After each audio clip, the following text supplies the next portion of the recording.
Tere tulemast Rakvere jalgpalliklubi Tarvas rivistusse Aleksei Laarin. Tere!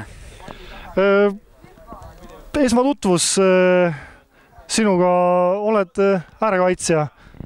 Olen jah, parem kaitse. Kus sa ennast kõige paremini platsil tunned, millisel positsioonil? No ma tunnen ennast parem kaitses ikka, sest terve elu mängin seal.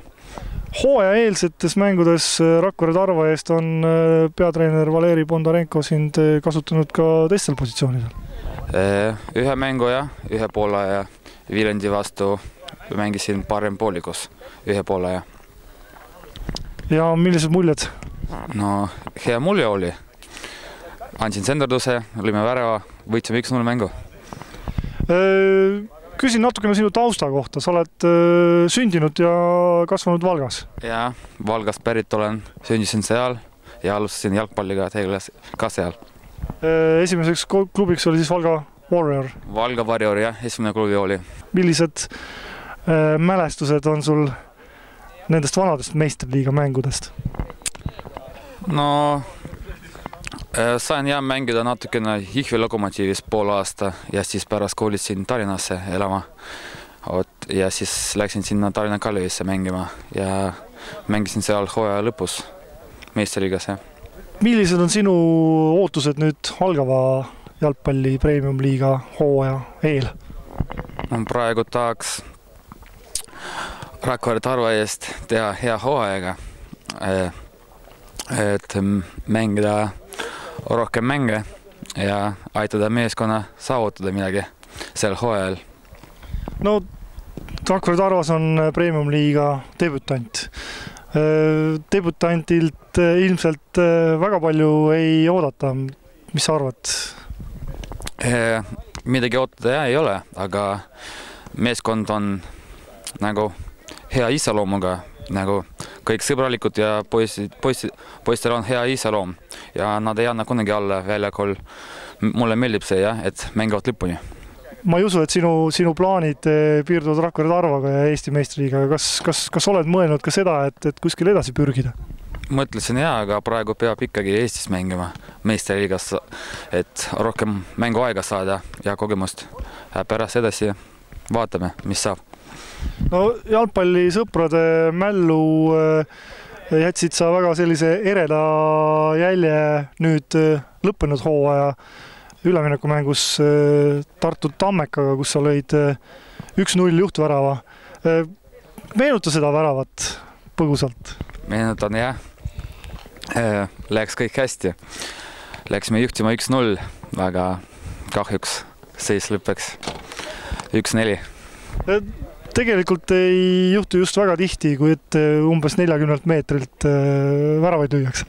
Jah, aga sain palli, vaatasin kohe, et kelle sööta, aga pole sööta kuskile nagu polnud, aga siis vaatasin, et väravat on natuke ees väljas ja miks mitte proovida, lõin ja tuli värav. Kas pead seda oma senise karjääri kõige väärtuslikumaks väravaks? Ja kõige ilusam värav oli nagu elus üldse. Kellega kõige paremini läbi saad mänguväliselt, mitte platsil? Siin saan Sander Sussiga, suhtleme hästi ja siis Jaanus Kaasik on ja siis suhtleme veel hästi selle Trasbergiga. Nagu väga head poisid sõbralikult. Saame hästi läbi. Kas koostöö ja selline hea läbisaamine mänguväliselt kajastub ka platsi peal? Kas on üksteise mõistmine ka platsi peal samavõrd hea? Ja, aga meeskond on uus praegu, nagu peab natuke veel, et rohkem trenni teha koos ja mängida ja see nagu arusaamine tuleb. Hooajalsetes mängudes on seni läinud üsna hästi. Kuidas sa senise treeningmängude pildiga oled rahule jäänud? No need mängud näitasid ka, nagu, kus me oleme üldse ja mis tasemega me oleme, aga ma ei usu, et läks liiga halvasti. Nagu võitsime premium-liiga tiimi Viljandit ja siis Tammekaga saime hästi läbi.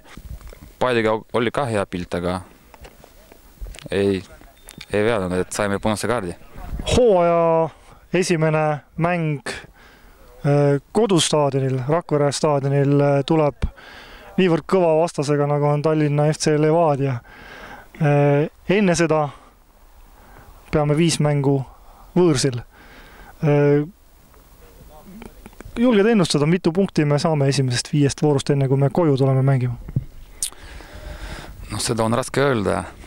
Ma arvan, tahame saada rohkem punkte, kui on võimalik nendest mängudest. Ma arvan, anname ennast kõik, et punkte võtta igast mängust. Et iga punkt tugeva vastase vastu oleks puhas boonus. Ja, oleks väga okei, kui me saame igast top-tiimist 1 punkti või 3 punkti, on parem. Selge, aitäh sulle, Aleksei, ja soovin sulle edu algaval hooajal uues klubis. Aitäh!